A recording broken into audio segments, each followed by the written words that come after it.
justified. And somebody else could say that I find the claim of authorship is not justified.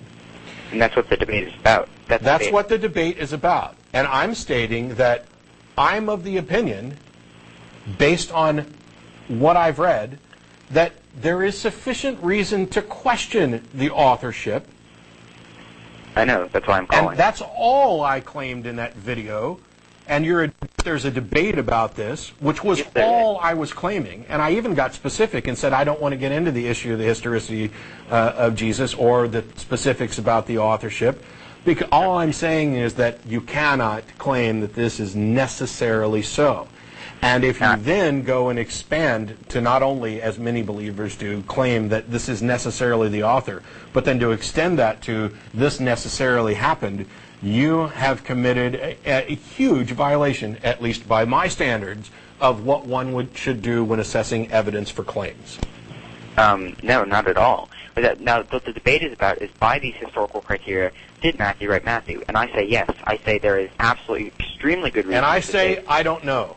I know you say that. So why did you get so upset? Because I said I don't know.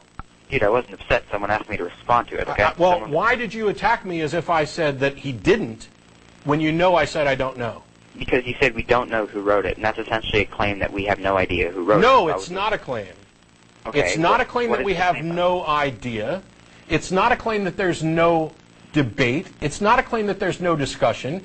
It was a claim that I don't know who wrote it, and neither does anyone else, at least existing. Somebody probably knows who wrote it. You're convinced that you know who the author is. You've been convinced by some set of evidence.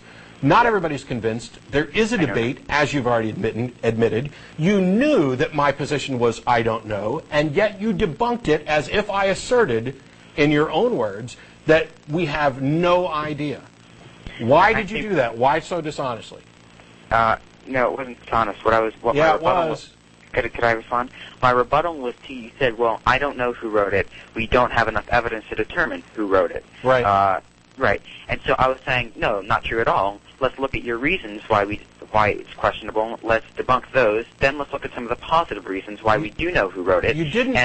You didn't debunk them. Yes, I did. You asserted positions the opposite. As a matter of fact, to be fair, because this has gone on stupidly long, and I'd be happy to take this offline and have a conversation with you by email, but I want to be as fair to you as possible. Okay. So give the YouTube account where you posted this video so the viewers from this show can go watch and see what your rebuttal was. Okay. And we'll also make sure that there's a link up to the specific episode that you're addressing. So when you make fun of me with your pseudo-mongoloid voice, they can actually go watch the original video to see that I did nothing of the kind. So what's the YouTube channel? The YouTube channel is youtube.com/KabanetheChristian. The YouTube video is entitled A Reply to the Atheist Experience on Matthew. Yep. All right, there you go.